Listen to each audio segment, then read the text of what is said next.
Bismillahirrahmanirrahim. Ini sambil menunggu PPT. Ini Bung Arsif tadi lupa ngasih password ya. Jadi tema kita sekarang ini berkaitan dengan manusia.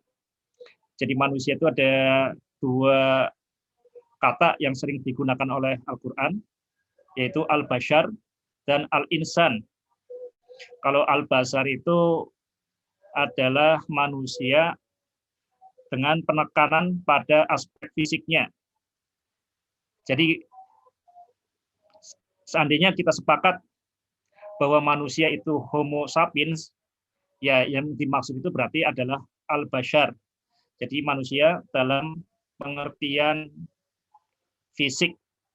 Secara fisik, biologis, manusia itu tidak ada atau sangat sedikit perbedaannya dengan gorila, dengan simpanse. Kita sangat mirip. Itu manusia yang pertama itu berkaitan dengan al-bashar. Jadi yang kedua, manusia dalam titik berat pada aspek spiritual, psikologis itu lebih sering disebut sebagai al-insan. Dan kalau kita tahu al-insan itu satu akar kata dengan nisyan, dengan lupa. Jadi kita akan tahu nanti bahwa keunggulan dan kelemahan manusia itu berkaitan dengan lupa, nisyan. Ya tadi Bung Asif sampai lupa ini ya, ngasih link ini. Oke.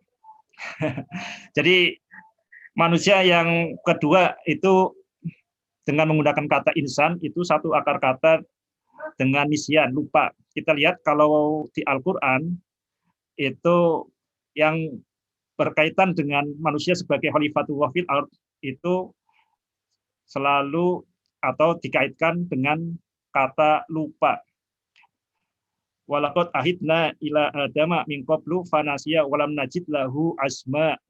Jadi Nabi Adam itu lupa ketika kemudian mendekati pohon huldi. Dan juga diceritakan juga berkaitan dengan Nabi Dawud. Ya Dawudu inna ja'alnaka khalifatan fil ardi fahkum bainan nasi bil haqqi wa la tattabil hawa ila akhirih. Dan di situ ada kata nasu yaumal hisab. Jadi manusia itu ada kecenderungan lupa pada hari perhitungan. Jadi itu khas manusia itu lupa, makanya kita manusia itu di dalam setiap saatnya kita perlu berpikir. Oke, kita mulai dari halaman pertama dulu. Kita review sebentar. Ini yang kedua ya, file yang kedua ya. Oke. Sahabat Kutiba dimanapun Anda berada, tadi berkaitan dengan pengantar, tadi tentang bashar dan nisyan ya, bashar dan insan. Kita akan perdalam berkaitan dengan itu. Sekarang kita review sebentar berkaitan dengan, sekarang kita akan membahas simbol kedua, ayat yang kedua yaitu manusia. Supaya jelas, kita kembali dulu ke gambar besar atau judul besarnya yaitu keutuhan simbol Tuhan. Simbol ini sebenarnya terjemahan dari kata ayat, tanda, atau sasmita. Kenapa di titik B kita pilih kata simbol? Karena di benak kita secara umum biasanya kalau ada kata simbol mudah bagi kita untuk menghubungkan dengan kata makna. Tapi kalau kata ayat, ini jarang sekali di kita itu menyadari tentang makna. Jadi sengaja di sini kita menggunakan kata simbol, keutuhan simbol Tuhan, atau keutuhan ayat-ayat Allah Subhanahu wa Ta'ala. Ini kita masuk bagian yang kedua di titik batu, tema besarnya ini. Sahabat Kutiba, dimanapun Anda berada, jadi banyak hal itu menjadi jelas kalau dibandingkan. Ini supaya jelas, kita akan membandingkan konsep titik B dengan konsep AAS, ayat-ayat semesta dari Profesor Agus Purwanto, Gus Pur. Ini salah satu idola saya ya, saya banyak belajar dari Pak Gus Pur. Saya memiliki bukunya Ayat-ayat Semesta. Ini buku yang sangat bagus. Ada dua buku, Ayat-ayat Semesta dan Nalar Ayat Semesta. Di sini kita akan membandingkan antara konsep AAS dan konsep titik ba. Sebenarnya konsep ayat-ayat semesta ini konsep yang umum ada di masyarakat kita. Kita lihat di sebelah kiri.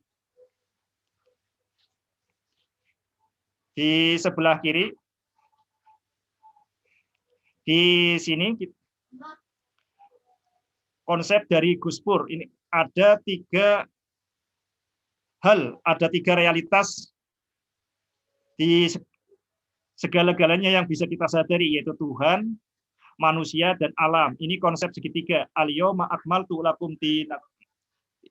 Al-yauma, hari ini disempurnakan bagimu agamamu.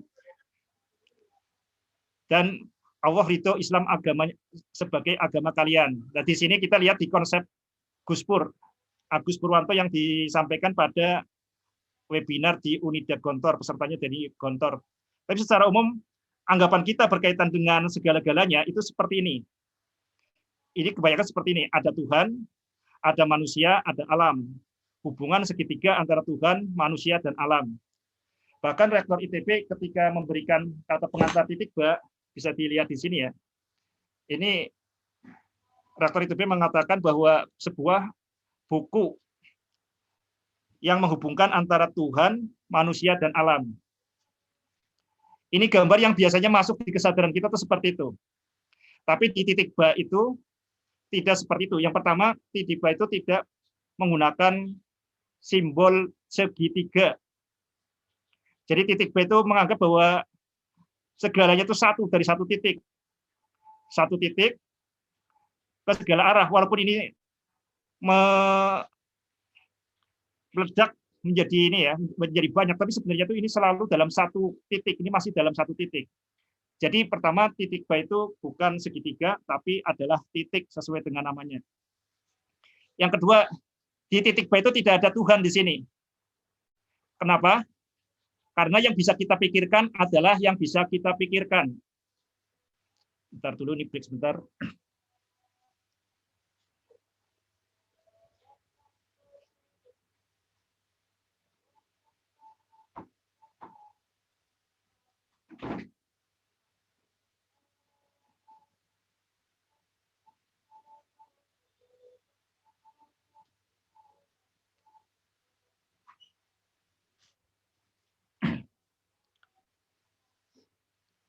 Jadi yang bisa kita pikirkan adalah yang bisa kita pikirkan.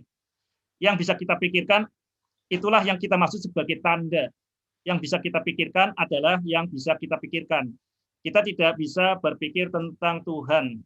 Tafakkaru fi khalqillah wala tafakkaru fillah. Berpikirlah tentang Allah, tentang makhluk Allah, jangan berpikir tentang Allah. Tafakkaru fi alaillah wala tafakkaru fillah. Berpikirlah tentang nikmat-nikmat Allah, jangan berpikir tentang Allah. Jadi di titik batu di sini tidak ada Tuhan.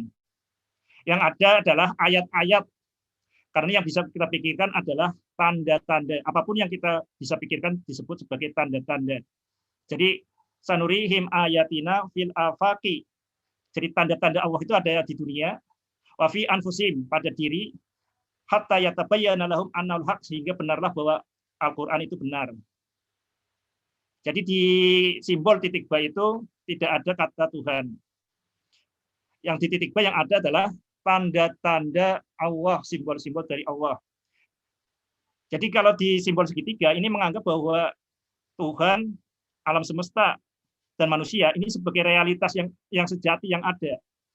Di titik ba ini semua selain Allah pada sejatinya tidak ada.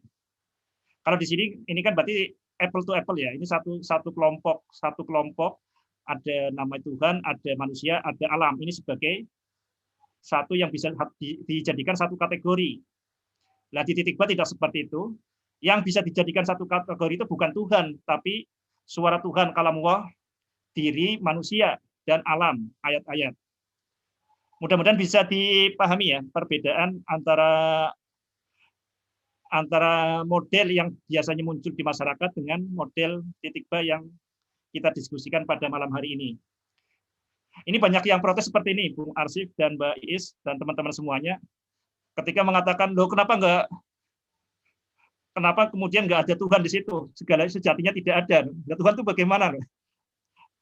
Titik ba tidak membahas yang tidak bisa dibahas. Titik ba tidak memikirkan yang tidak bisa dipikirkan. Kalau Allah Subhanahu wa taala itu adalah laisa kamislihi sayun walam yakul lahu kufuwan ahad, nggak mungkin bisa dipikirkan, nggak mungkin bisa diimajinasikan. Itu pertama yang seperti itu. Ini hal yang sangat penting kita tegaskan karena diskusi tentang Tuhan ini biasanya diskusi yang memang memakan waktu dan membuat emosi naik, akan saling kafir mengkafirkan dan sebagainya. Yang hal yang lain yang perlu saya sampaikan, ini ada yang mengatakan, ini saya baru sadar, ada konsep misalnya konsep emanasi, Plotinus dan sebagainya yang memancar dari Tuhan, alam semesta dan sebagainya. Titik ba itu tidak, sekali lagi, tidak membahas Tuhan. Titik ba itu hanya membahas yang bisa dibahas, memikirkan yang bisa kita pikirkan. Nanti akan kita dalami lebih lanjut. Mudah-mudahan ini konsep dasar titik ba seperti itu. Oke, dilanjut Mbak Iis. Ya, kita ke halaman kedua. Dari simbol 1 ke simbol 2. Jadi kita kemarin sudah membahas simbol 1 yaitu Al-Qur'an. Biasanya di benak kita kalau mendengar kata Al-Qur'an, itu biasanya benak kita akan muncul gambar mushaf. Gambar tulisan Arab yang dibuat oleh manusia. Jadi yang muncul itu biasanya seperti itu. Kalau gambar Quran ya berarti misalkan Quran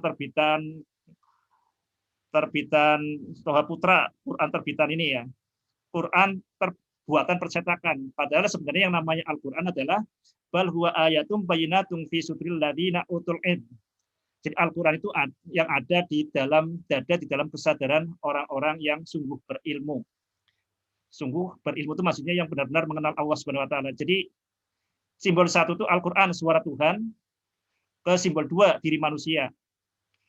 Kita perlu perjelas bahwa simbol 2, diri manusia adalah prosesor suara Tuhan.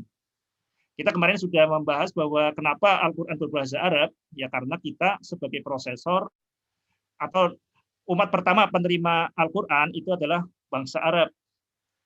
Makanya dulu Abu Bakar, Umar, Utsman, Ali, sahabat-sahabat Nabi itu tidak ada yang belajar Al-Quran dari terjemahan Al-Quran.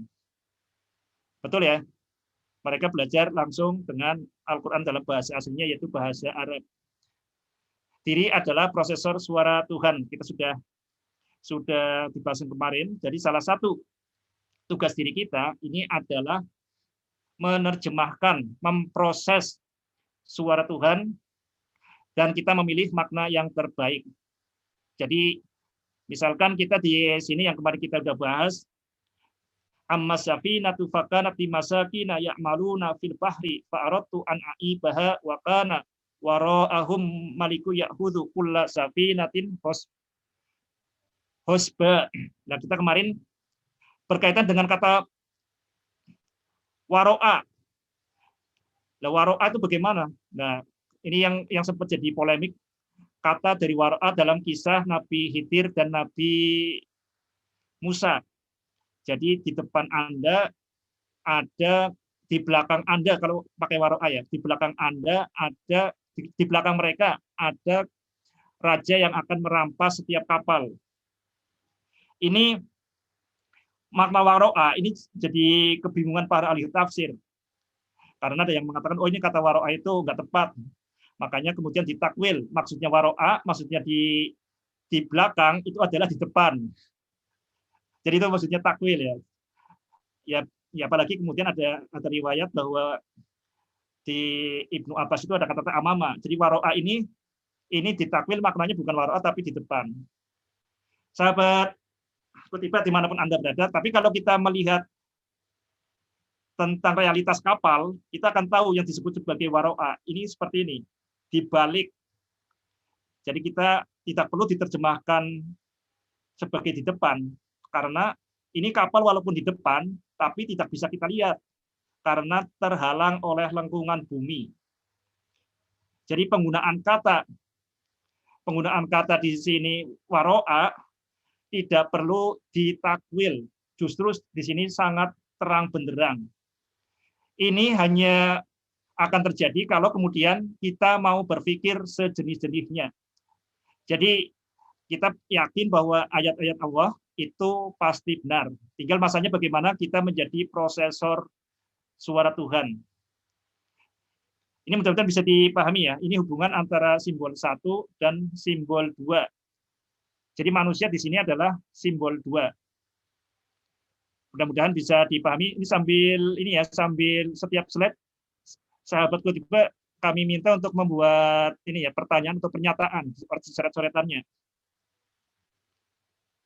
Ya, kita supaya lebih efektif nanti setiap slide saya mohon sahabat semua membuat pertanyaan atau pernyataan untuk setiap slide. Ya. Sebelum kita pindah ke slide lain, coba dicoret-coret dulu pertanyaan atau pernyataan. Baik, dipersilahkan kepada teman-teman jika ada yang ingin ditanyakan, boleh langsung open mic atau lewat fitur chat.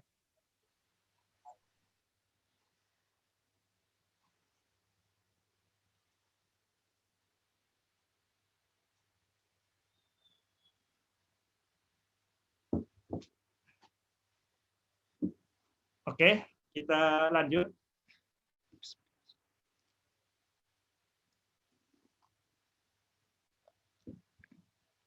Lanjut ke slide berikutnya.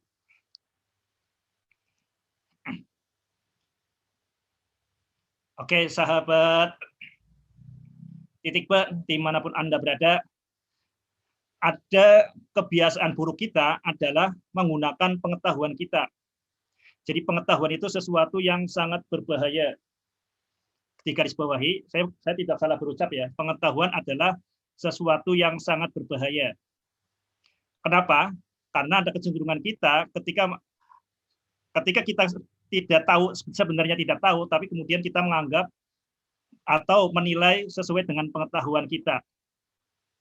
Jadi misalkan kita memahami yang dimaksud kalamullah, suara kalamullah. Kita yang kebayang kalam suara, oh berarti ya sesuai dengan suara yang kita ketahui. Suara yang jadi pengetahuan kita. Akibatnya ada kecenderungan kita itu kemudian membayangkan Allah Subhanahu wa taala itu seperti manusia dan sebagainya. Nah, itu pengetahuan itu sesuatu yang sangat berbahaya. Ini ada buku yang bagus, mungkin bisa dibaca nanti tentang misalnya Black Swan. Itu antara lain banyak sekali yang namanya pengetahuan itu sebenarnya yang dalam tanda kutip itu omong kosong dan hati-hati. Banyak kita merasa mengetahui dan kemudian ketika bertemu dengan sesuatu kita cenderung menganggap kita sudah tahu. Nah, kita tetap harus terbuka bahwa pengetahuan kita itu selalu bersifat sementara. Pengetahuan yang sejati adalah datang dari Allah Subhanahu wa taala. Sekarang kita coba mempertanyakan tentang suara Tuhan. Dari simbol 1 ke simbol 2. Suara di sini bisa kita pahami itu suara Tuhan itu bisa instruksi Tuhan, kode Tuhan dan sebagainya. Kalau nggak seperti itu kita susah akan memahami seperti ini. Wa auha rabbuka ilan nahli anittahidhi buyutan ya. Anittahidhi fil jibali buyutan. Dan Tuhan mewahyukan, memberi wahyu kepada lebah untuk membangun rumah-rumah di gunung, di pohon, dan di tempat tinggal manusia. Nah, kita ada kecenderungan kita membatasi diri kalau kemudian wahyu hanya berupa suara-suara. Nah, ini bagaimana caranya seperti ini? Ini kurang pas di situ. Boleh jadi kita yang dimaksud instruksi Tuhan itu bukan berupa huruf hijaiyah, tapi berupa kode-kode biokimia. Dengan kode-kode biokimia itu Allah Subhanahu wa taala mengendalikan, memberi instruksi kepada lebah ini. Ini yang pertama berkaitan dengan maksud dari kata suara Tuhan. Instruksi Tuhan, kode dari Tuhan. Jadi tidak harus berupa huruf hijaiyah, tidak harus berupa gelombang bunyi, tapi bisa juga berupa kode-kode biokimia. Kita mungkin bisa memahami seperti itu, supaya pengetahuan kita itu tidak membuat kita malah semakin picik. Sekarang kita bisa lihat di sini, instruksi khusus kepada Ibunda Nabi Musa. Di sini ketika Ibunda Nabi Musa, ketika Nabi Musa kecil, panik. bingung. Panik, bingung. Nah ini bayi mau diapain? Padahal ketika itu Fir'aun, kita tahu di cerita itu, Fir'aun itu akan membunuh bayi laki-laki. Nah kemudian dari ketika panik itu, disebutkan di sini ya. Qala qad utiya su'laka ya Musa wa laqad mananna 'alaika marratan ukhra id auhayna ila ummika ma yuha. Id auhayna, ketika kami mewahyukan, memberi wahyu kepada ibumu wahai Musa. Jadi Allah Subhanahu wa taala itu memberikan wahyu kepada ibunda Nabi Musa. Apakah wahyu itu berupa huruf-huruf hijaiyah? Apakah wahyu itu berupa bahasa Arab? Padahal kita tahu Nabi Musa itu bukan dari bangsa Arab. Jadi ini pentingnya kita supaya jangan sampai pengetahuan itu malah memperangkap kita. Jadi pengetahuan itu bukan untuk membelenggu, tapi pengetahuan itu sebagai pijakan, bukan kemudian jadi ikatan ya, yang mengikat kita. Ini hal yang sangat penting, makanya sebenarnya belajar agama itu membersihkan jiwa, termasuk dalam hal ini tuh berarti menjernihkan nalar, membuat kita itu imajinasi terang benderang, membuat nalar kita tuh semakin cerdas. Jadi makanya dulu ketika kami sempat membuat sekolah namanya Makiyah, itu berangkat dari tesis sangat aneh kalau kemudian orang belajar agama tidak menjadi cerdas. Kalau kita tahu bahwa yang namanya imajinasi lebih penting dari pengetahuan, yang namanya agama iman itu melampaui itu. Jadi ini hal yang sangat dasar di titik B seperti itu. Ini sekali lagi jangan sampai pengetahuan itu malah memperangkap kita. Pengetahuan adalah pijakan, bukan kemudian jadi belenggu. Jadi di sini berkaitan dengan kata misalnya kalamuah, suara Tuhan, jangan kemudian kita membatasi diri hanya berupa gelombang bunyi, hanya berupa huruf-huruf hijaiyah, hanya berupa bahasa Arab, hanya berupa suatu sarana yang kita alami sehari-hari. Jadi kita tahu bahwa di setiap hal yang kita ketahui itu adalah, di setiap butir yang kita ketahui itu ada lautan ketidaktahuan kita. Itu hal yang sangat dasar. Jangan sampai pengetahuan membelenggu kita. Oke, ini satu slide. Bisa bikin catatan dan bikin pernyataan atau pertanyaan.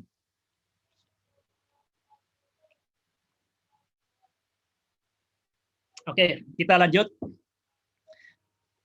Ya, setiap slide harus buat ini ya. Ini supaya nanti berikutnya seperti itu. Kewajiban untuk membuat pernyataan atau pernyataan untuk setiap slide. Supaya nggak ngantuk, apalagi habis makan kolak. Oke, kita masuk sekarang ke inti di bab ini. Bab keempat di buku titik B ini adalah tentang manusia, sebuah kemungkinan untuk menjadi. Simbol 2, ayat yang kedua. Manusia sebuah kemungkinan untuk menjadi. Menjadi apa? Ya bisa menjadi iblis, bisa menjadi malaikat, bisa lebih hina dari binatang, bisa lebih mulia daripada malaikat. Kita itu adalah sebuah kemungkinan untuk menjadi. Jadi kita beda dengan yang lain. Kalau iblis itu sudah pasti buruk, malaikat pasti baik, dan manusia adalah sebuah kemungkinan. Kalau hewan itu tidak baik, tidak buruk, iblis pasti buruk, malaikat pasti baik, manusia itu sebuah kemungkinan. Bisa lebih mulia dari malaikat, bisa lebih hina daripada binatang. Manusia adalah sebuah kemungkinan untuk menjadi. Itu maksudnya seperti itu. Kita baca pernyataan dari Muhammad Iqbal. Ini Bapak Spiritual Pakistan. Jadi di Pakistan itu Muhammad Iqbal ini sangat berpengaruh. Kita lihat puisinya, satu penggal di sini.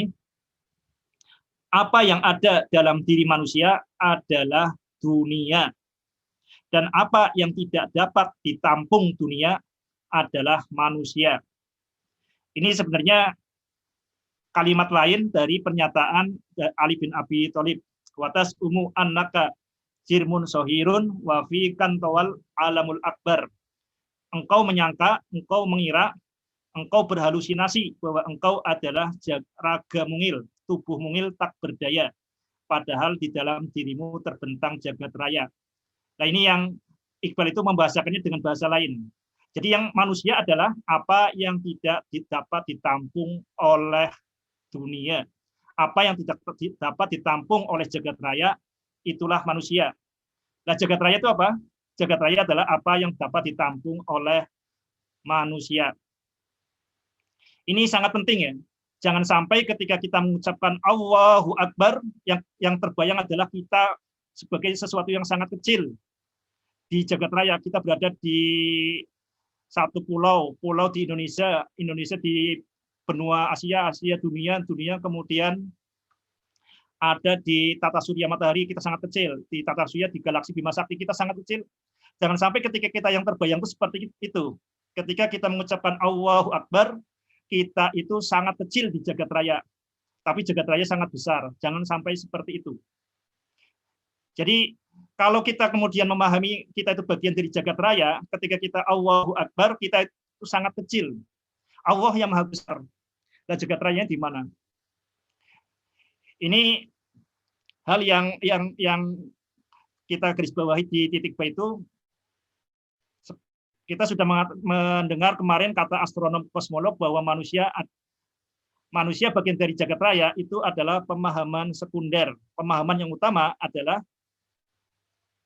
jagat raya bagian dari diri kita. Yang disebut sebagai makrokosmos, kosmos yang besar itu adalah diri manusia. Dan kosmos yang kecil adalah jagat raya. Ini agak susah dipahami, nggak masalah, karena begitu mata kita melek, kita langsung tertipu. Jadi indera kita adalah selain menolong kita, itu sebenarnya menipu kita pada ilusi-ilusi penglihatan. Begitu kita sadar, telinga kita itu menipu, selain membantu juga menipu kita. Supaya bisa kita pahami, kita lihat di sebelah kanan. Apa yang dimaksud dengan di titik B? Segalanya satu, utuh tak terbagi, dan sejatinya tidak ada. Sahabat, kita lihat di sini ya. Kita berikan kata khusus di sini berkaitan dengan kata segalanya. Kita beri perhatian khusus bahwa segalanya itu dibagi menjadi dua bagian. Yaitu yang pertama adalah apapun yang dapat kita kenali melalui indera, melalui mata kita, melalui telinga kita, melalui kulit kita, melalui tubuh kita, melalui perpanjangan mata kita lewat mikroskop, lewat teleskop, lewat kacamata, atau perpanjangan imajinasi kita melalui matematika. Itu namanya adalah dunia atau jagat raya. Apapun yang dapat kita kenali melalui indera maupun imajinasi disebut sebagai jagat raya.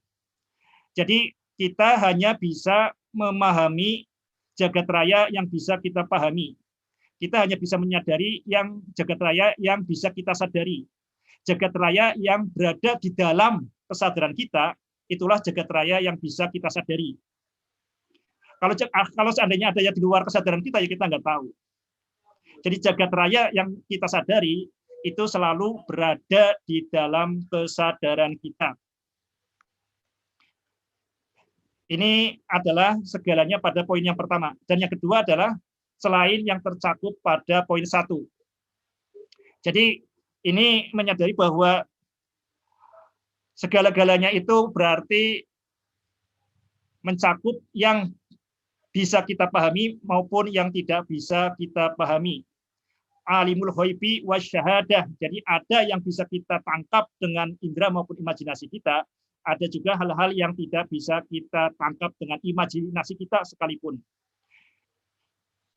Jadi ini hal yang kita maksud bahwa jagat raya itu adalah bagian dari diri kita. Yang kedua yang bisa kita pahami dari ini, bahwa manusia itu bukan hanya menyadari yang ada. Manusia itu juga menyadari bisa membuat sesuatu yang tidak ada. Justru kekuatan manusia itu bisa membuat sesuatu yang tidak ada. kacamata tidak mungkin tercipta kalau manusia tidak mampu membayangkan yang tidak ada. Jadi kemampuan manusia yang utama itu adalah membayangkan yang tidak ada. Ini perlu digarisbawahi, banyak kita itu tertipu berkaitan dengan pendidikan, sekolah itu menganggap adalah yang penting adalah pengetahuan, mempelajari sesuatu yang ada. Padahal yang terpenting adalah kemampuan kita membayangkan, menciptakan sesuatu yang tidak ada. Jadi imajinasi itu hal yang lebih penting daripada pengetahuan. Jadi itu kemampuan manusia, yaitu tidak dapat ditampung oleh dunia akibat kemampuan kita membayangkan yang belum ada, yang tidak ada. Pesawat terbang, tempe goreng, tahu aci, handphone tidak mungkin tercipta kalau kita tidak memiliki kemampuan untuk melampaui jagat raya. Kemampuan melampaui sesuatu yang ada. Ini yang kita maksud berkaitan dengan manusia itu apa? Manusia adalah yang tidak dapat ditampung oleh dunia. Kalau kita hanya bisa mengenali yang ada, segala yang ada itu kita perlu memperluas kesadaran kita. Karena manusia itu adalah pencipta yang kedua. Untuk menjadi pencipta yang kedua, berarti kita harus bisa membayangkan yang belum ada, yang tidak ada saat ini. Oke, silakan membuat pernyataan dan pertanyaan sebelum masuk ke slide berikutnya. Sambil diminum ya.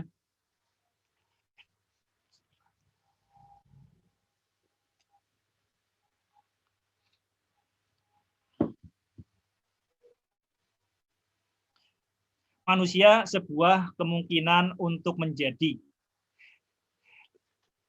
Ini kita garis bawah di sini adalah kemungkinan. Beda dengan makhluk yang lain yang takdirnya sudah selesai. Malaikat baik,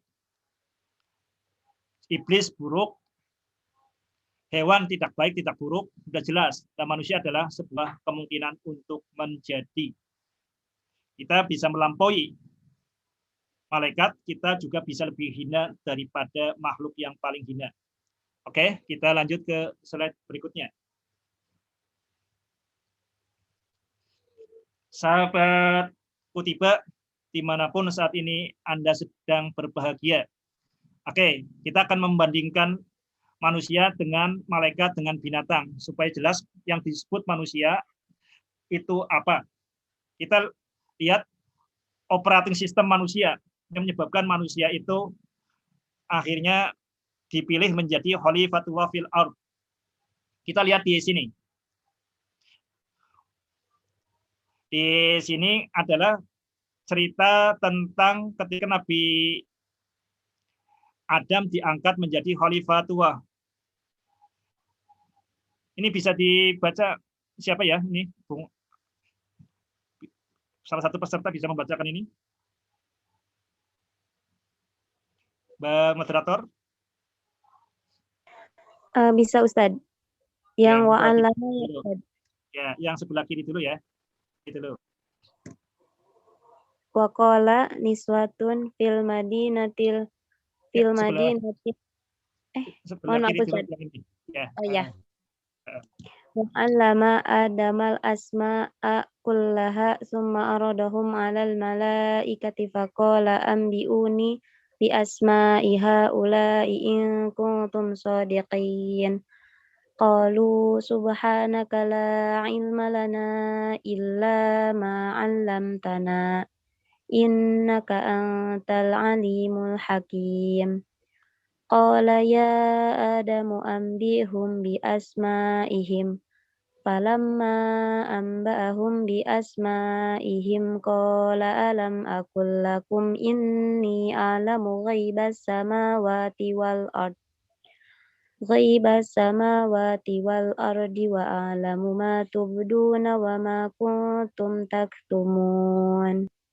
Oke, matur nuwun Mbak moderator Mbak Isnawati. Jadi ini keunggulan manusia, dan ini di ayat ini, di kelompok ayat ini keunggulan manusia dikaitkan dengan posisi khalifatullah fil ardh sebagai wakil Allah di muka bumi ini adalah apa?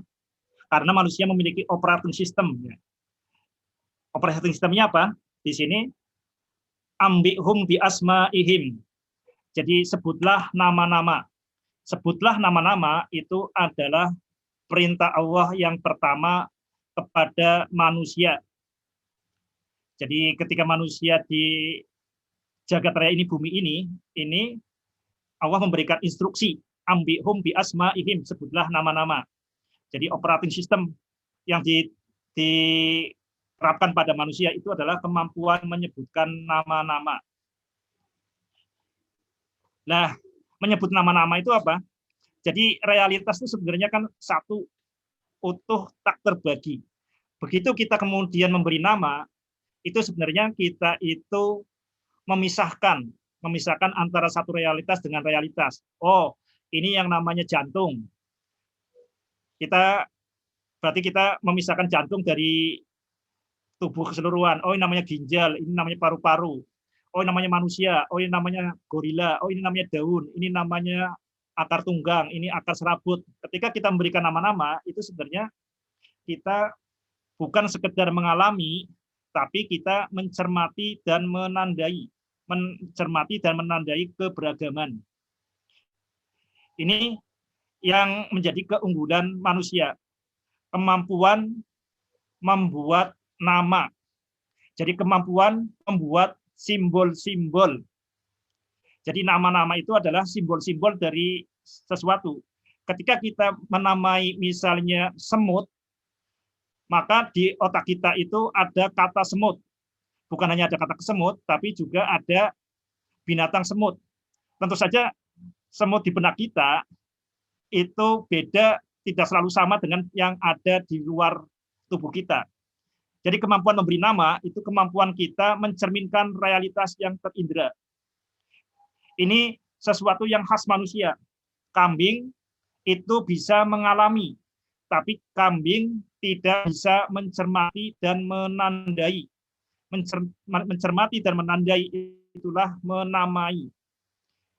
Itu adalah kunci untuk menjadi pemimpin seperti itu. Dengan kemampuan menamai itu, maka manusia bisa memilih. Misalkan ada ratusan hewan. Ada ratusan hewan di bumi. Bayangkan kita di zaman Nabi Adam, ya. Ada ratusan binatang yang begitu banyak. Nah, mana yang bisa kita domestik, bisa kita piara, bisa kita manfaatkan. Kita harus memiliki kemampuan untuk bukan sekedar mengalami, tapi mencermati dan menandai. Mencermati dan menandai itulah kemudian kita membuat nama-nama, membuat simbol-simbol. Dengan kemampuan itu, manusia kemudian bukan sekedar menjinakkan kambing, tapi bisa membuat susu kambing. Makanya kemudian ada peternakan. Ya, ini ada peternakan yang mau dibikin ini ya, Bung Arsif bikin peternakan. Nah, itu kemampuan dimulai dari kemampuan untuk bukan sekedar mengalami, tapi mencermati dan menandai.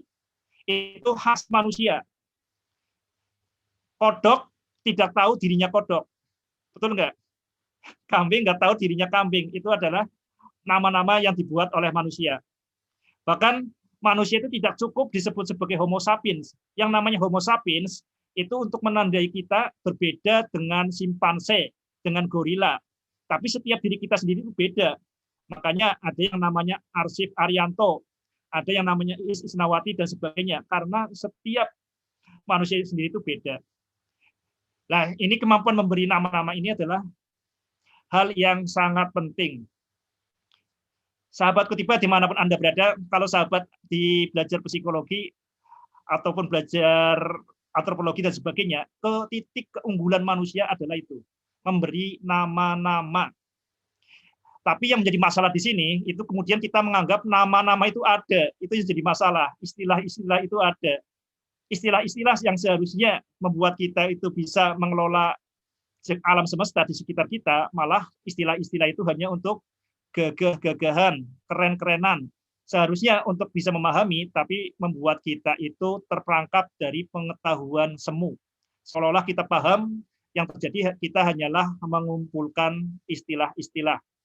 Jadi di balik setiap keunggulan, disitulah kelemahan kita. Kita lihat di sebelah kanan. Kekuatan terbesar spesies manusia adalah gosip. Monggo Mbak moderator dibacakan. Waqala niswatun fil madinati imra'atul azizi turawidu fataha an nafsih qad sagofaha hubba inna lanaraha fi dhalalim mubin. Sahabat Kutiba dimanapun Anda berada, ini sempat ketika membaca ayat ini, waqala niswatun fil madinati imra'atul azizi turawidu fataha an nafsih qad sawfa hubba inna lanaraha fi dhalalim mubin. Ini salah satu ayat yang membuat saya itu membuat tanda tanya besar. Kenapa Al-Qur'an itu membahas gosip? Nggak penting banget itu. Ini membuat tanda tanya besar di kepala saya. Kenapa kok gosip itu dibahas di Al-Qur'an? Di sini kan menceritakan tentang ibu-ibu sosialita di Mesir itu bergosip tentang Zulaiha yang terpesona, tergila-gila pada budaknya, yaitu Yusuf. Itu jadi gosip di ibu kota Mesir. Al-Quran membahas gosip. Ini yang di nalar kita itu, di nalar saya itu selama bertahun-tahun tuh mengusik. Ngapain Al-Quran membahas gosip? Pentingkah? Ini tanda tanya besar. Cuma kita masih ingat bahwa cara untuk membaca Al-Quran adalah pertama, Al-Quran itu pasti benar. Yang kedua, ketika kita merasa ada sesuatu yang nggak benar di Al-Quran, kita harus kembali ke prinsip yang pertama. Tapi untuk sampai kembali ke prinsip pertama itu bukan kemudian kita malas berpikir ya, kemudian kita mematikan nalar, tapi justru kita mengasah nalar kita setajam-tajamnya, membersihkan sumbatan-sumbatan di nalar kita. Dan saya mulai terbuka ketika dengan kalimat ini ketika membaca buku Sapiens. Buku Sapiens karya Yuval Noah Harari, itu diceritakan di situ bahwa kekuatan terbesar manusia adalah gosip, menggosip. Menggosip itu apa? Ya kemampuan pertama, gosip itu berarti kemampuan kita membuat yang tidak ada, jadi menciptakan yang tidak ada. Ketika Anda gosip, itu sebenarnya Anda itu pasti membuat sesuatu yang tidak benar-benar ada. Kalaupun mungkin ada benarnya, tapi sebagian yang lain itu kan dikarang-karang sendiri. Kemampuan mengkarang-karang cerita. Dan yang kedua adalah kemampuan untuk membagi karangan itu. Ini kekuatan terbesar manusia itu bukan teknologi nuklir, bukan teknologi informasi, bukan teknologi bioteknologi, biotek. Tapi kekuatan manusia yang terbesar ini adalah gosip. Karena kemampuan gosip, manusia itu bisa membuat piramida. Karena kemampuan gosip, manusia bisa membuat negara. Karena kemampuan gosip, manusia bisa menciptakan yang tidak ada. Karena adanya gosip, manusia bisa bekerja sama yang bahkan tidak bisa dilakukan oleh hewan. Kalau hewan itu paling bisa hanya beberapa bisa bersatu, tapi manusia itu bisa ribuan orang menciptakan kapal selam. Kapal selam itu berapa komponennya untuk bisa membuat itu? Itu dikerjakan oleh ribuan orang di tempat yang berbeda-beda. Kenapa bisa membuat kapal selam? Itu kemampuan untuk gosip. Gosip itu sebenarnya dalam tanda tanya ini gosip itu yang buruk ya. Tapi di sini gosipnya kata netral. Jadi kemampuan membuat bahasa simbol yang sama itu kemudian orang bisa berkomunikasi meskipun terpisah generasi, meskipun terpisah geografi. Jadi jangan sepelekan kekuatan gosip ya. Indonesia bisa dibangun karena ada yang bisa menyebarkan gosip merdeka atau mati. Indonesia ini memiliki nasib yang sama sebagai bangsa yang dijajah Hindia Belanda, kesamaan nasib dan sebagainya itu harus dibentuk terus-menerus hingga terciptalah Negara Kesatuan Republik Indonesia. Jadi makanya Yahudi, penguasa dunia itu sadar betul kekuatan manusia itu di sini. Kita tahu Facebook itu tempatnya gosip, itu dikuasai Mark Zuckerberg, Google, Microsoft, termasuk juga Hollywood membuat cerita-cerita itu bukan hal yang kecil. Kalau komputer itu diprogram dengan logika, dengan algoritma, tapi manusia itu diprogram dengan cerita. Jadi bukan sekedar informasi, tapi juga adalah emosi. Bukan yang sekedar informasi tentang yang ada, bahkan yang tidak ada. Kemudian ada cerita Superman, Batman, dan sebagainya. Itu orang-orang Yahudi itu sangat sadar betul kekuatan dari gosip, kekuatan dari bahasa. Manusia itu kekuatan utamanya adalah bahasa, makanya kelemahan utamanya juga adalah tentang bahasa. Bahasa ya, itu termasuk gosip ini adalah praktek berbahasa seperti itu. Makanya sungguh tepat, sungguh sempurna Al-Quran itu memberi perhatian berkaitan dengan gosip. Silakan memberi catatan atau pertanyaan sebelum masuk ke slide berikutnya.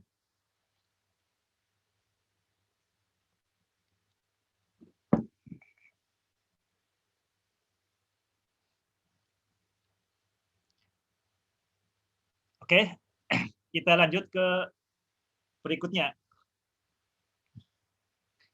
Sahabat Kutiba dimanapun saat ini sedang berbahagia, bahasa itu keunikan manusia. Tadi kita sudah tahu bahwa yang menyebabkan manusia itu lebih unggul daripada malaikat terkait dengan khalifatullah, dengan kekhalifahan di bumi, itu adalah kemampuan ambihum bi asma'ihim. Sebutlah nama-nama. Malaikat hanya bengong, manusia bisa menjalankan instruksi Tuhan. Kenapa manusia bisa menjalankan instruksi Tuhan? Ya karena di manusia itu sudah ada instruksi Tuhan dan kita bisa memprosesnya. Ini kekuatan bahasa. Jadi kekuatan manusia itu bukan pada mata kita. Mata kita kalah dengan mata elang. Bukan pada telinga kita. Telinga kita itu tuli dibandingkan telinga kelelawar. Juga bahkan bukan pada otak kita ini ya. Otak kita tuh nggak terlalu lebih besar daripada otak gajah atau otak lumba-lumba, bahkan otak simpanse itu bukan seperti itu. Tapi ada sesuatu yang khusus, yaitu adalah kemampuan kita bahasa. Kalau di buku Sapiens itu dijelaskan, entah kapan, yang jelas keunggulannya seperti itu. Kenapa manusia bisa berbahasa? Dan bahasa itu adalah keunggulan manusia sehingga menjadi pemimpin jagat raya. Adalah pada bahasa, suatu kebetulan. Nah, kalau bahasanya Yuval Noah Harari itu suatu kebetulan. Tapi kita tahu kalau kita dibaca Al-Quran, ini adalah kehendak dari Allah Subhanahu wa Ta'ala. Tapi perlu diingat, keunggulan itu berarti kelemahan. Keunggulan manusia adalah bahasa. Dan kita tahu yang namanya bahasa itu sebenarnya tuh bebas-bebas saja. Kita bisa menyebut orang yang berjenggot seperti saya sebagai syekh. Bisa juga disebut sebagai ilmuwan. Bisa juga disebut teroris. Jadi satu hal bisa disebut dengan macam-macam. Siapa yang bisa menguasai bahasa itu, yang menguasai dunia. Begitu orang berjenggot disebut teroris, ya kita bisa dipentungi orang jenggot dicari-cari. Begitu kita sebut orang berjenggot itu seperti Maxwell, seperti Darwin sebagai ilmuwan, nah ini terkesannya pinter. Sebagai ini. Jadi manusia itu kelemahannya pada bahasa, kemudian juga pada bahasa. Nah, ini yang hati-hati. Kapan manusia kemudian terjerumus, kita bisa belajar pada cerita Nabi Adam. Jadi ketika Nabi Adam gagal memberi nama. Kita lihat di sini. Dibaca lagi sampai ini ya. Bisa gantian ya. Mbak Iis bisa, atau ada yang lain bisa ini, sukarelawan. Bung Arsif, baca Bung Arsif. Atau siapa nih? Silakan Mbak Moderator, atau Mbak Moderator aja lagi. Boleh Ustadz, dari mana Ustadz? Sampai sini ya, sampai 120. Sampai 120, ya Ustadz. Walaqad ahidna ila adama min qablu fanasiya walam najid lahu azma. Wa iz qulna lil malaikati isjudu li adama fasajadu illa iblis aba faqulna ya adamu inna hadza aduwwan laka wa li zawjika fala yukhrijannakuma minal jannati fatashqa. innalaka alla tajura'a fiha wa la ta'ra wa annaka la tazma'u fiha wa la tadha fasawfa ilaihi syaitan fawassa fawas Puasa. fawaswasa ilaihi syaitanu qala ya Adamu hal adulluka ala syajaratil khuldi wa mulkil la yabla. Oke, di sini cerita ketika Nabi Adam di dijatuhkan oleh iblis ya. Fawaswasa ilaihi syaitanu qala ya Adamu hal adulluka ala syajaratil khuldi wa mulkil la yabla.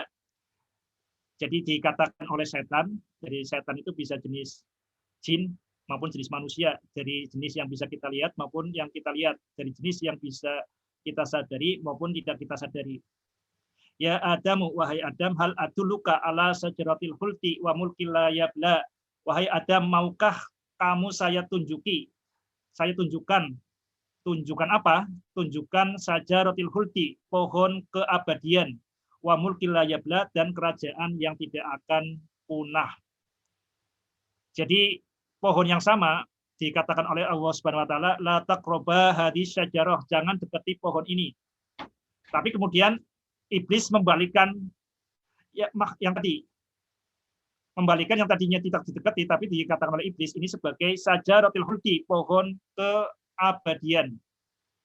Dan karena itu kemudian manusia dalam hal ini Adam itu terusir di dalam surga.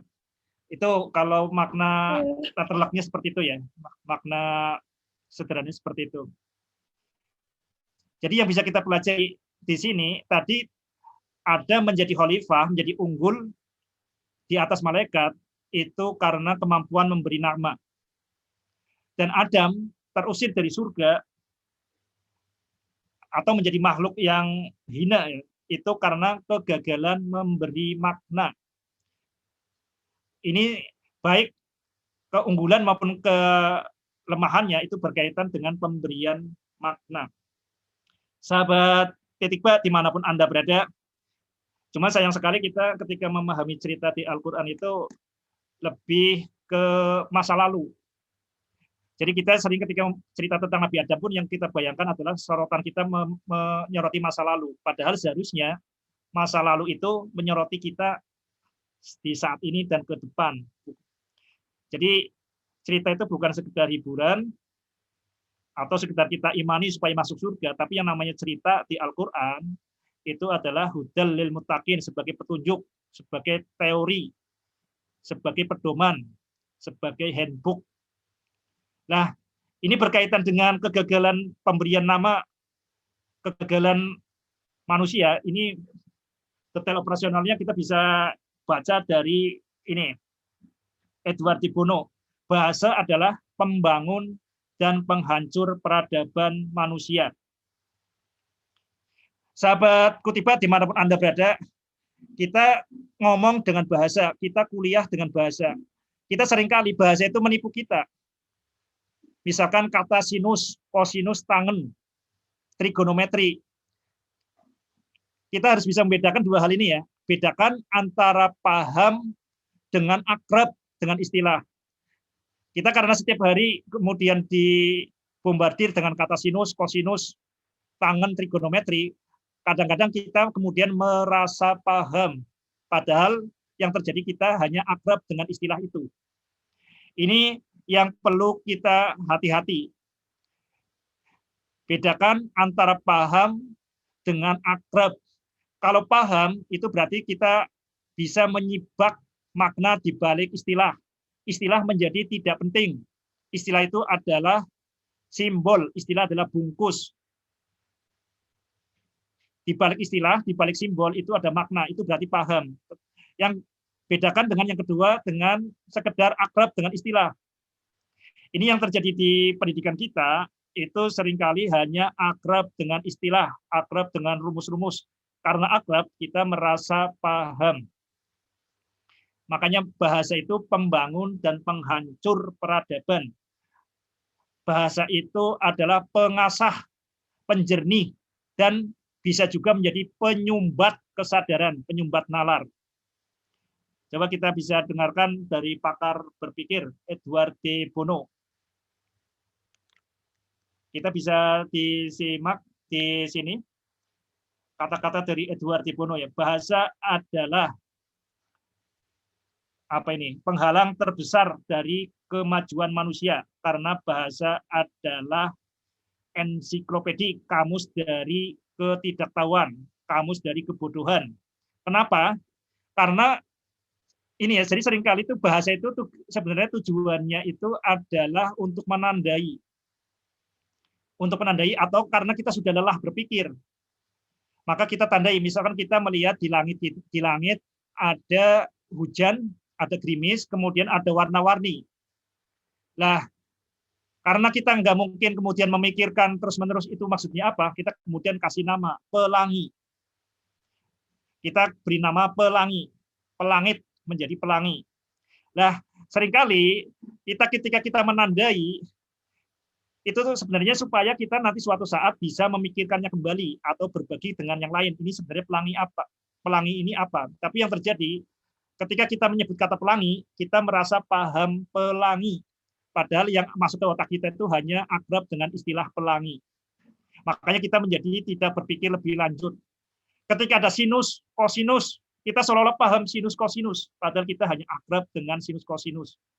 Ini penyakit manusia, seharusnya itu sebagai tanda untuk lebih dalam, tapi malah ketika kita sudah dikasih nama, merasa sudah paham. Bahasa itu adalah kamus kebodohan, kamus kejumudan, kamus ketertutupan. Persepsi lama dibekukan oleh bahasa dan memaksa kita untuk melihat dunia dengan sudut pandang lama. Ini bahaya dari bahasa. Bahaya dari bahasa ini bukan hanya berlaku pada Nabi Adam, Mr. dan Mrs. Adam, tapi juga pada Mr. dan Mrs. Arsif Arianto. Ini bahaya ini bukan hanya pada Nabi Adam, tapi bisa pada Mbak Iis Isnawati, Mbak Maya Piana, Mbak Nona Fadila, dan rekan-rekan semua. Jadi apa yang bisa menjatuhkan Adam pada zaman dulu, itu juga yang berpeluang besar menjatuhkan kita pada saat ini. Oke, monggo dibuat pernyataan atau pertanyaan. Sambil minum dulu.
Oke. Kita lanjut. Kita masuk ke file berikutnya. Sahabat Kutiba, dimanapun Anda berada, ini yang perlu kita sadari juga terkait manusia. Jadi yang dimaksud manusia, khalifatullah fil ard, itu posisi istimewa, dan itu bukan untuk gagah-gagahan, di mana ada kekuatan besar, berarti ada tanggung jawab besar. Di sini manusia ini salah satu karakternya, manusia itu selalu terlahir prematur. Kita bisa bandingkan dengan prematur pada sesama manusia. Yang dimaksud prematur pada sesama manusia itu biasanya yang lahir, misalnya bayi yang lahir 6-7 bulan, di kandungan hanya 6 dan 7 bulan. Itu yang dimaksud bayi prematur. Jadi lahir misalkan hanya 6 bulan di kandungan, 7 bulan di kandungan, atau 8 bulan di kandungan sudah lahir.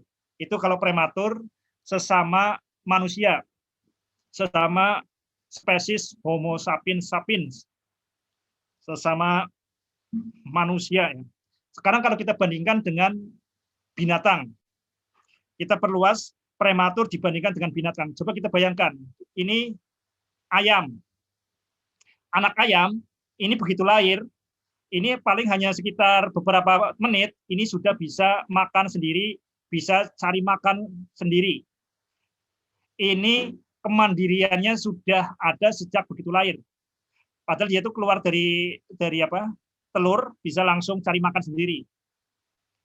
Kita bisa lihat juga, misalkan bayi ikan begitu dilahirkan, itu bisa langsung mandiri, bisa berenang. Tidak ada ikan yang kemudian diajari berenang, bisa berenang sendiri. Demikian juga hewan-hewan yang lain, lahir secara umum itu dengan kemandirian yang jauh lebih besar daripada manusia. Coba bandingkan dengan manusia. Manusia itu lahir dengan ketergantungan yang sangat besar kepada induknya. Anak yang lahir, misalkan lahir 9 bulan, itu ketika lahir itu nggak bisa apa-apa.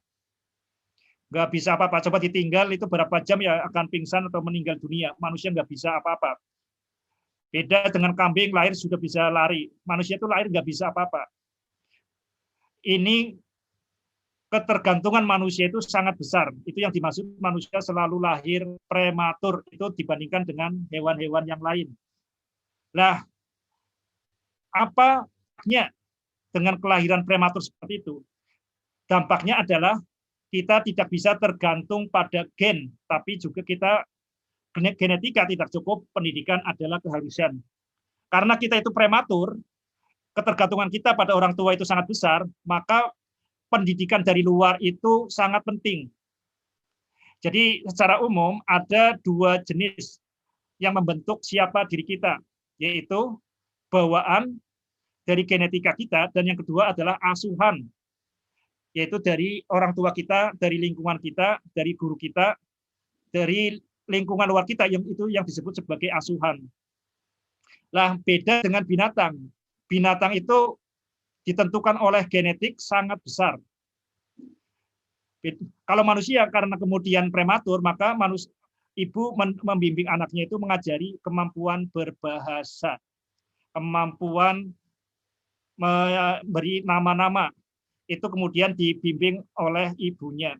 Jadi kita tidak bisa mengandalkan dengan simbol-simbol 4 huruf, yaitu yang ada di DNA kita, tapi kita juga sangat ditentukan oleh simbol 26 huruf ABCD, kita juga dibentuk oleh 28 huruf hijaiyah, juga simbol-simbol yang lain ciptaan oleh manusia. Itu adalah kodrat kita. Jadi manusia tidak bisa tergantung pada gen saja. Pendidikan sangat penting. Maka sungguh tepat Allah Subhanahu wa taala kemudian memberikan mukjizat terbesar itu adalah mukjizat yang dikemas dengan bahasa, yaitu Al-Quran. Jadi mukjizat yang terbesar, mukjizat tentu saja berkaitan dengan keistimewaan keunggulan manusia, yaitu bahasa. Jadi bukan kita, karena sekali lagi kita bukan hanya tergantung dengan genetika atau simbol 4 huruf, tapi kita juga tergantung dengan simbol-simbol buatan manusia. Itu karena kita terlahir prematur. Jadi ini khas manusia, ini tulisan-tulisan seperti ini bukan karena gen. Kalau tidak diajari, ya tidak akan bisa membaca seperti ini, tulisan-tulisan seperti ini. Ini nggak ada maknanya, ini kan ini pulpen tulisan kayak gini. Ini hanya bisa dipahami kalau manusia itu secara sadar belajar. Itu yang pertama, manusia selalu terlahir prematur, berarti itu memberi kesempatan bagi kita untuk belajar, bukan untuk belajar melalui bahasa, untuk membentuk diri kita melalui simbol-simbol dari luar. Makanya peran orang tua, peran lingkungan itu sangat penting, melebihi peran induk ayam terhadap anak ayam. Jadi kalau anak ayam ini sudah boleh dikatakan sudah selesai lah. Ketika anak lahir, ketika bayi ayam menetas, itu sudah diwisuda jadi sarjana. Dia sudah bisa mencari hidup sendiri. Sudah ayam itu sudah jadi seperti itu. Begitu anak lebah itu lahir dari lebah, itu sudah menjadi sarjana. Sudah menguasai semua pengetahuan tentang lebah. Beda dengan manusia lahir, dia itu belum jadi manusia. Dia sebelum dia kemudian bukan sekedar mewarisi genetika, tapi manusia juga harus mewarisi budaya. Budaya itu dibentuk terutama melalui bahasa. Bukan hanya bahasa yang diucapkan, tapi juga bahasa yang terdengar dan bahasa yang dirasakan. Itu yang pertama. Yang kedua, manusia itu terlahir prematur dan harus menguasai bahasa karena manusia itu tidak bisa hidup kalau tidak mencipta, kalau tidak menaklukkan alam. Tubuh kita kalau tidak dibungkus, ya kita akan kedinginan. Beda dengan tubuh ayam ini, sudah pakai baju. Nah, manusia itu prematur, maka harus mau, itu harus menaklukkan alam, harus berkomunikasi dengan alam. Dan itu hanya dimungkinkan kalau kita memiliki kemampuan untuk mencermati, mengalami, dan menandai. Oke, demikian. Monggo dibuat pernyataan atau pertanyaan.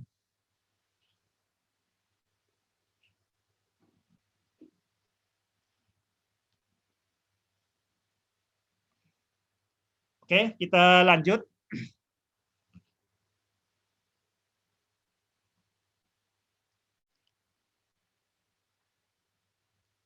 Oke, sahabat Kutiba, dimanapun Anda berada, tadi berkaitan dengan kodrat manusia dibandingkan dengan binatang. Sekarang kita lihat manusia itu sendiri. Manusia itu memiliki dualitas peran. Dualitas itu maksudnya dua tapi satu. Dua tapi hakikatnya satu. Bedakan dengan dualisme ya. Dualisme kepemimpinan itu berarti rebutan kepemimpinan. Tapi kalau dualitas ini berarti dua tapi sebenarnya satu. Peran yang pertama ini kita itu harus tunduk pada instruksi Tuhan. Kita tunduk pada instruksi Tuhan, itu makanya kita disebut sebagai hamba Allah. Suara Tuhan ke diri manusia. Ini berarti kita sebagai hamba Allah. Kita hanya sebagai prosesor apapun yang dikodekan oleh Allah Subhanahu wa taala. Jadi ini sebagai hamba Allah itu adalah peran yang pertama. Dan yang kedua adalah, terus setelah kemudian kita proses suara Tuhan, kita mau apa? Bila kita kemudian mewujudkannya di bumi, di pentas bumi, ini sebagai khalifatullah fil ardh. Ini dualitas peran manusia. Kita bisa perjelas di sini dengan ayat di sebelah kanan. Monggo Mbak Moderator, dibaca yang ayat Al-Quran di sebelah kanan. Alladzina yadhkuruna Allaha qiyaman wa qu'udan wa 'ala junubihim wa yatafakkaruna fi khalqis samawati wal ardi rabbana ma khalaqta hadza batila subhanaka faqina adzabannar. Oke, di sini ayat ini sebenarnya kelanjutan dari inna fi khalqis samawati wal ardi wa ikhtilafil laili wan nahari ayatil liulil albab alladzina yadhkuruna Allaha qiyaman wa qu'udan wa 'ala junubihim wa yatafakkaruna fi khalqis samawati wal ardi rabbana ma khalaqta hadza batila subhanaka faqina adzabannar. Sahabat Kutibat dimanapun Anda berada, di sini berkaitan dengan dua fungsi manusia, berarti ada dualitas aktivitas manusia. Di sini dualitas peran manusia berarti ada dualitas aktivitas manusia. Sebagai hamba Allah, itu aktivitas kita adalah yadhkuruna, berzikir. Alladzina yadhkuruna Allaha qiyaman wa qu'udan wa 'ala junubihim. Ini aktivitas seorang hamba Allah, yaitu berzikir. Kenapa berzikir? Berzikir itu adalah ingat. Karena manusia itu kelemahannya itu adalah lupa. Jadi manusia kan sebenarnya sejak di alam ruh itu sudah diminta kesaksiannya oleh Allah Subhanahu wa taala. Alastu birabbikum, bukankah saya ini adalah Rob kamu? Qalu bala. Qalu bala. Nah, Allah di alam ruh kita ditanya oleh Allah, bukankah saya adalah Tuhan kamu? Kemudian ruh kita semua menjawab bala, ya. Nah, kita sebenarnya sudah disaksikan itu, maka yang penting adalah mengingat. Karena kelemahan kita sebagai manusia itu nisyan. Jadi nama manusia itu sengaja, ya sungguh sangat tepat berkaitan dengan nisyan, karena supaya kita ingat bahwa kita itu makhluk yang lupa. Lah, bagaimana untuk melawan lupa? Ya adalah berzikir. Alladzina yadhkuruna Allaha qiyaman wa qu'udan wa 'ala junubihim. Kita berzikir baik ketika kita sedang berdiri, sedang duduk, maupun sedang tertidur, kita selalu berzikir. Ini aktivitas seorang hamba itu berzikir. Jadi kepada Allah Subhanahu wa taala itu kita bukan berpikir tapi berzikir. Berzikir itu berarti kita ingat saja, kita tidak mengambil simpulan. Beda dengan berpikir, nanti kita akan bedakan ini. Jadi berzikir itu kita berfokus pada satu titik. Itu peran kita sebagai manusia, maka aktivitas kita adalah berzikir. Nah,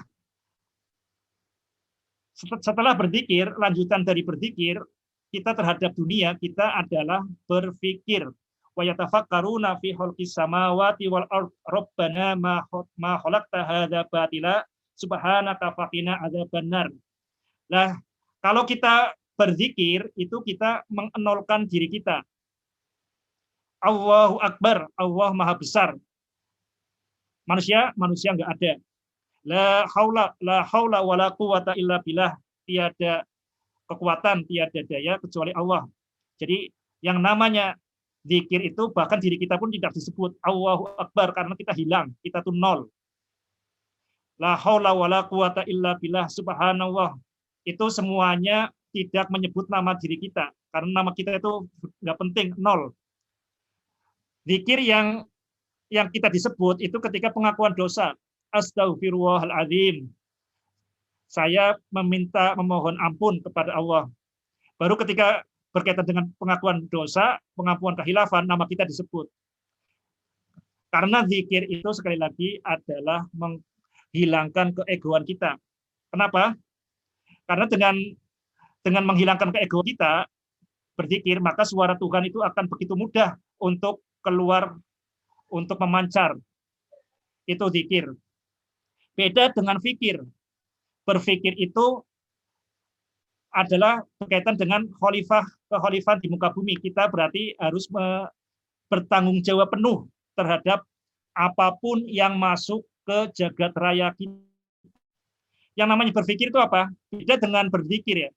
Berfikir itu berarti mengambil simpulan. Kalau berpikir, ini kalau dalam bahasa Ibnul Qayyim ya, berpikir itu adalah menggabungkan dua pengetahuan untuk mendapatkan pengetahuan ketiga. Atau kalau di logika, berpikir itu apa? Ada premis mayor, ada premis minor, ada konklusi, ada kesimpulan. Misalkan, kalau makan kolak, maka kenyang. Itu namanya premis mayor, mukodimah suhro, mukodimah kubro. Nah, saya makan kolak, itu mukodimah suhro, premis minor.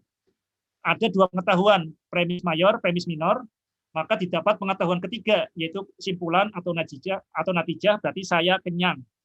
Itu namanya berpikir, memadukan dua hal untuk menemukan hal yang ketiga, memadukan dua informasi untuk menemukan informasi yang ketiga.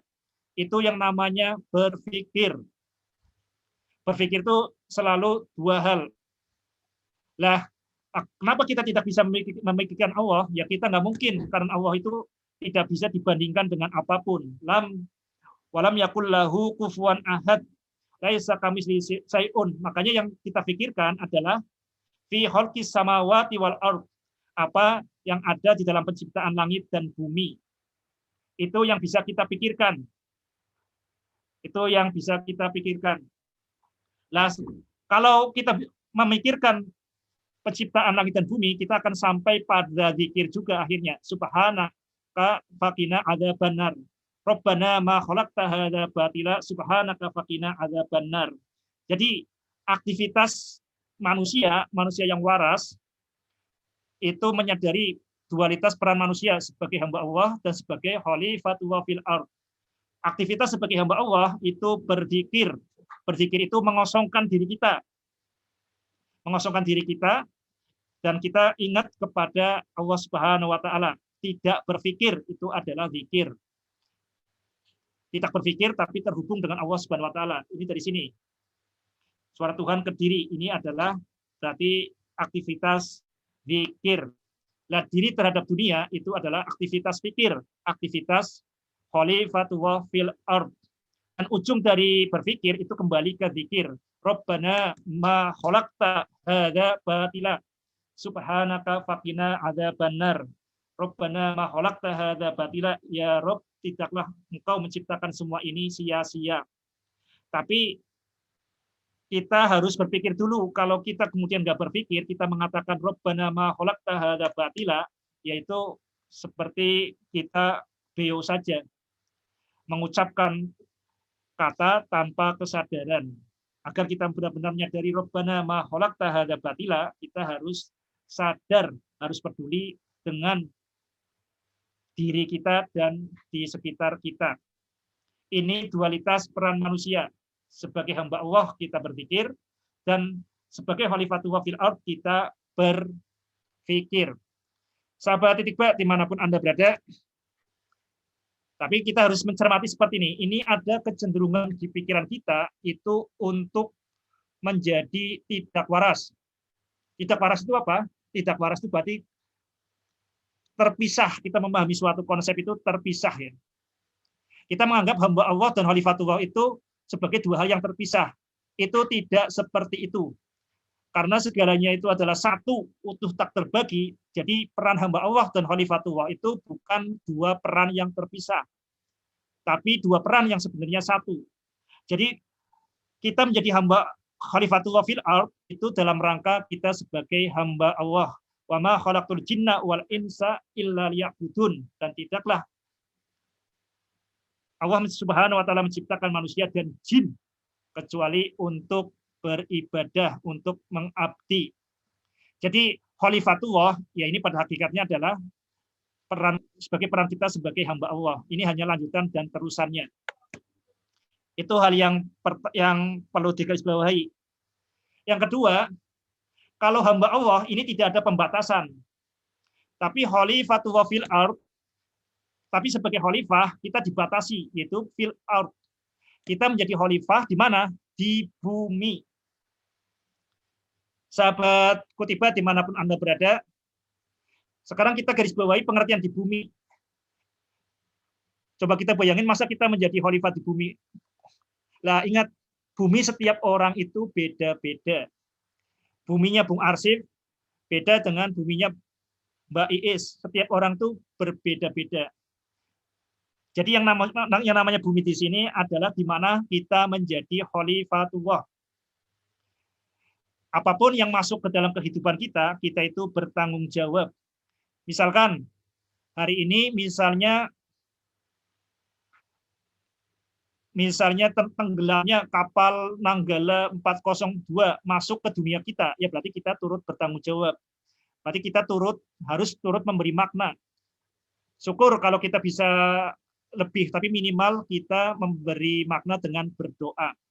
Jadi apapun yang masuk ke dalam dunia kita, ke dalam jagat raya kita, kita tidak boleh menghindar. Kalau ada apapun yang masuk ke dunia kita itu bukan tanpa kesengajaan. Apapun yang masuk ke dunia kita, entah kita ketemu dengan teman yang nakal, teman yang baik, kemudian berita di kutub utara, kutub selatan, kalau masuk ke jagat raya kita, ya berarti kita diminta, kita harus bisa memberi makna. Dan tentu memberi makna yang terbaik itu kalau memberi maknanya itu berasal dari titik ba, dari semangat Bismillahirrahmanirrahim, dari suara Tuhan, dari diri menuju ke dunia, dari dalam ke luar. Itu yang bisa saya sampaikan pada slide ke-5 ini. Tinggal satu slide lagi. Monggo silakan ditulis, beri pernyataan dan pernyataan. Pernyataan atau pertanyaan.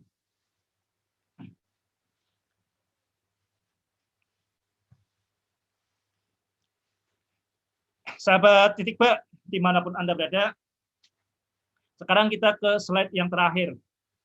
Detail operasional tafakur. Ini kelemahan kita umat Islam itu adalah menjadi juara omong kosong. Ya. Jadi kalau suatu perintah tanpa kemudian dijelaskan detail operasionalnya, ya kita hanya akan omong kosong saja. Misalkan perintah sholat. Sholatlah. Nah, kita kalau kemudian sholatlah, hanya menyebut sholatlah, dirikanlah sholat, dirikanlah sholat. Kita bisa mengulang ribuan kali, dirikanlah sholat, dirikanlah sholat. Tapi kalau kita tidak memikirkan detail operasionalnya, itu kita seperti mengejek Tuhan, mengejek Allah Subhanahu wa Ta'ala. Dirikanlah sholat, dirikanlah sholat. Kita bisa menjalankan kata dirikanlah sholat kalau kita bisa memahami detail operasionalnya. Sholat itu bagaimana? Rukunnya apa saja? Syarat wajibnya apa saja? Bacaannya apa? Kemudian menghadap kiblat, kiblat itu di mana? Bagaimana maksud menghadap kiblat dan seterusnya. Jadi di dalam setiap perintah itu pasti menghendaki detail operasional. Jadi kita bisa membaca Al-Qur'an berulang kali. Alladzina yadhkuruna Allaha qiyaman wa qu'udan wa 'ala junubihim wa yatafakkaruna fi khalqis samawati wal ardh rabbana ma khalaqta hadza batila. Kita bisa mengulang-ulang seperti itu. Tapi kalau kita tidak memikirkan detail operasional, ya kita hanya seperti kita itu mengejek Allah Subhanahu wa Ta'ala, mengulang-ulang tanpa melakukan. Nah, sekarang bagaimana detail operasional tafakur? Jadi titik yang saya tulis itu adalah terutama detail operasional tafakur. Jadi kalau detail operasional zikir sudah dibahas oleh Ustadz dan yang lebih berkompeten. Di titik ba yang kita bahas ini terutama adalah tentang detail operasional tafakur, berpikir. Kita bisa lihat di sini ya. Ini dari, sebelum saya mau cek, ini kursornya kelihatan nggak ya, Mbak Isnawati? Mbak Is? Belum kelihatan, Ustadz. Nggak kelihatan ya? Iya. Bentar, kita coba. Ini kelihatan nggak ini? Kalau di saya belum. Kelihatan?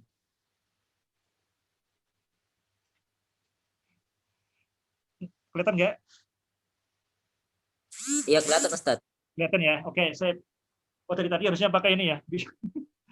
Oke, jadi kita selalu konsisten bahwa pergerakan itu dari titik ba ke ini ya, dari dalam diri.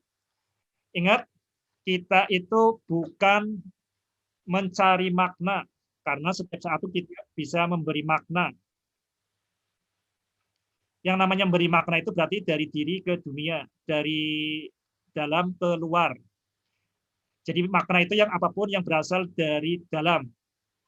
Misalkan kita melihat tempe kita bisa memberi makna, oh makanan favorit saya. Oh itu berarti kita memberi makna. Memberi makna itu bisa juga memberi kesimpulan, oh ini makna favorit saya, tempe. Oh ini berarti karunia Allah.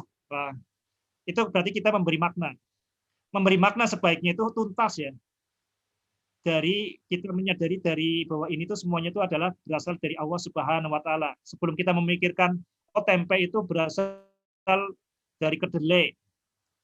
Itu makna, tapi makna yang paling dalam itu kemudian oh ini makna ini sebenarnya bukan datang ke piring saya, ini bukan tanpa sengaja, ini adalah kebaikan dari Allah Subhanahu wa taala. Maka ketika saya menyantap tempe ini, saya memulainya dengan bismillah. Itu pengertian makna.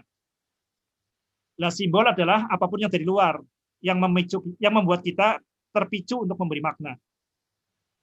Ini sudah kita pelajari di pertemuan pertama ya. Sekarang fokus kita itu berkaitan dengan pola pikir, itu ada dua jenis secara umum yang kita pelajari, pola pikir deduktif dan pola pikir induktif. Sahabat titik ba dimanapun Anda berada, titik ba itu tidak menyukai adanya dualisme, tidak menyukai adanya keterpisahan. Kita sering diajarkan di sekolah itu, berpikir itu ada dua jenis, deduktif dan induktif. Kita sering menganggap berpikir deduktif dan induktif itu pola pikir yang berbeda. Oke, kita akan tahu bahwa yang namanya pola pikir induktif itu sebenarnya tidak ada. Semua pola pikir ya adalah deduktif. Nanti kita akan jelasin. Jadi semua pola pikir itu deduktif. Karena berpikir itu adalah aktivitas memberi makna. Oke, saya perjelas. Yang namanya pola pikir deduktif, tapi sebelumnya saya mau tanya, ini pesertanya semuanya sudah lulus SMA ya? Bung Arsif? Iya, ya Ustaz. Oh, ada yang masih SMA, Ustaz. Ada yang masih SMA? Ya. Oke, saya agak pelan-pelan. Jadi di titik ba, kita itu tidak suka, tidak menghendaki adanya dualisme, adanya pemisahan, karena segalanya itu satu, utuh tak terbagi. Jadi berpikir itu ya sebenarnya itu aktivitas memberi makna. Karena memberi makna itu dari luar, dari dalam keluar, itu memberi makna. Makanya berpikir itu hanya ada, yang ada itu hanya deduktif.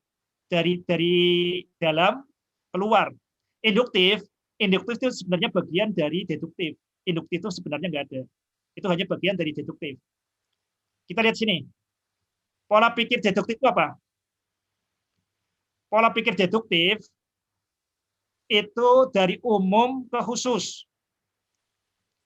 Misalkan kita mengatakan ini air teh ini manis. Ini secara umum. Lah, maka kita bisa mengambil kesimpulan kalau saya mengambil secangkir air teh ini maka terasa manis. Itu namanya pola pikir deduktif. Dari umum ke khusus. Dan sekarang pola pikir induktif itu apa? Pola pikir induktif itu berangkat dari pernyataan umum, dari pola umum, bahwa dari khusus kita bisa mengambil pola umum. Tetap saja berarti pola pikir induktif itu berasal dari pola umum. Oke, ini bagian terakhir lumayan sedikit perlu berpikir ya, tapi mudah-mudahan bisa diperiksa dulu. Itu dulu pembahasannya, kita sampai ke bagian yang terakhir. Mudah-mudahan ada pertanyaan dan ada pernyataan. Saya tutup presentasi sampai di sini dulu, Mbak Iis. Assalamualaikum warahmatullahi wabarakatuh.